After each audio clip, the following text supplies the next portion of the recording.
মিথ্যাচার ছড়ানো হচ্ছে যে এই হার জিতলে নাকি সংবিধানে বিসমিল্লাহ থাকবে না। তারা বলছে হার জিতলে সংবিধানে আল্লাহর উপর আস্থা বিশ্বাস থাকবে না। তারা বলছে হার জিতলে নাকি একাত্ম মুছে যাবে, মুক্তিযুদ্ধ নাকি মুছে যাবে। দেখা মিথ্যা কথা। এই বই আপনাদের কাছে আছে, পড়ে দেখেন তো কোথাও এসব আছে নাকি।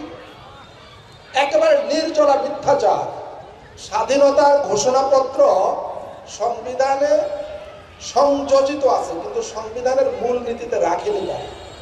অথচ সংবিধানটা হওয়ার কথা ছিল, আপনি যে ঘোষণা দিয়ে যুদ্ধ শুরু করেছেন সেই ঘোষণার ভিত্তিতে দেশ চলবে, এটাই তো হওয়ার কথা।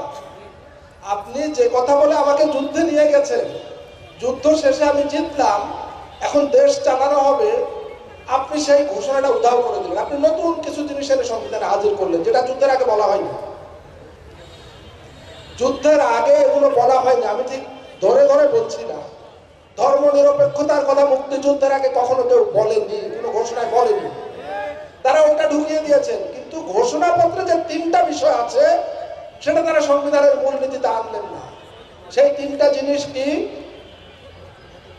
ইকুয়ালিটি, সাম্য, আমরা সবাই সমান, কেউ বড় ছোট না, কারো মর্যাদা কম বেশি না, কারো অধিকার কম বেশি না, কারো সুযোগের কোনো কম বেশি থাকবে না, সবাই সমান সুযোগ পাবে, সবাই সমান মর্যাদা পাবে, সমান অধিকার পাবে।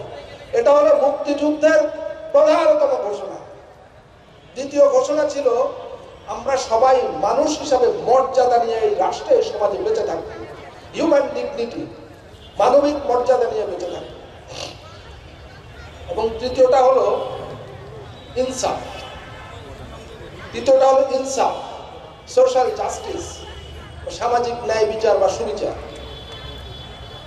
বলেন তো, এই আপনারা তো বুঝেছেন এই তিনটা জিনিস। এই তিনটা কথা বলে লিখিতভাবে, মুখে না, লিখিতভাবে বৈদ্যনাথ তলায় ঘোষণা দিয়ে বলা হয়েছিল এই আমবাগানে, যে এই তিনটা লক্ষ্য অর্জন করবার জন্য আমরা যুদ্ধে নামলাম, সবাই আসো যুদ্ধ করো, যদি স্বাধীন হই, জয়ী হই, তাহলে এই তিনটা জিনিস আমরা বাস্তবায়ন করব। বলেন তো, গত 54 বছরে জাতি হিসাবে আমরা এই তিনটা জিনিস পেয়েছি? গত 16 বছর যারা ক্ষমতায় ছিল এরা কোনোদিন সংবিধানের বাইরে যায়নি। এরা যা করেছে সব সংবিধানে আছে। আমরা যে ফ্যাসিবাদ বলি, আমরা যে মাফিয়াতন্ত্র বলি, আমরা যে স্বৈরাচার বলি, গুমের সরকার বলি, খুনের সরকার বলি, নিপীড়নের সরকার বলি, যাই বলি না কেন, সে কিন্তু সংবিধানের বাইরে যায়নি, সে সংবিধানের ভিতরে ছিল, সাংবিধানিক সরকার ছিল। তার মানে সমস্যাটা কোথায় বলতে পারেন কেউ? সমস্যাটা হলো সংবিধানের ভেতরে। এই সংবিধানটা যারা তৈরি করেছে তারা এমন ভাবে তৈরি করেছে, দুঃখিত, যে এটার ভেতরে থেকেই স্বৈরাচার হওয়া যায়, ফ্যাসিবাদী হওয়া যায়, মাফিয়া হওয়া যায়, আপনাকে আমাকে গুম করা যায়, খুন করা যায়। সংবিধান তাকে সেই সুযোগ দিয়েছে।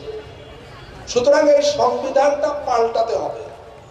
এখন আপনি যদি ফ্যাসিবাদী হওয়ার রাস্তা বন্ধ না করেন, ফাঁক ফোকর বন্ধ না করেন, তাহলে ভবিষ্যতে যে কেউ খুব সহজে তাড়াতাড়ি ফ্যাসিবাদী হয়ে যাবে, কারণ রাস্তাটা তার চেনা হয়ে গেছে। এই রাস্তাটা বন্ধ করতে হবে। তো 54 বছর ধরে আমরা যে সমস্ত ভুল করেছি সেই সমস্ত ভুল সংশোধনের জন্য এবার এই আয়োজনটা, গণভোটের আয়োজন। 54 বছরের ইতিহাসে প্রথমবারের মতো জুলাই গণ অভ্যুত্থান আপনাদেরকে বলছে আপনারা স্বাধীন, কারো পিছে পিছে ঘুরবেন না।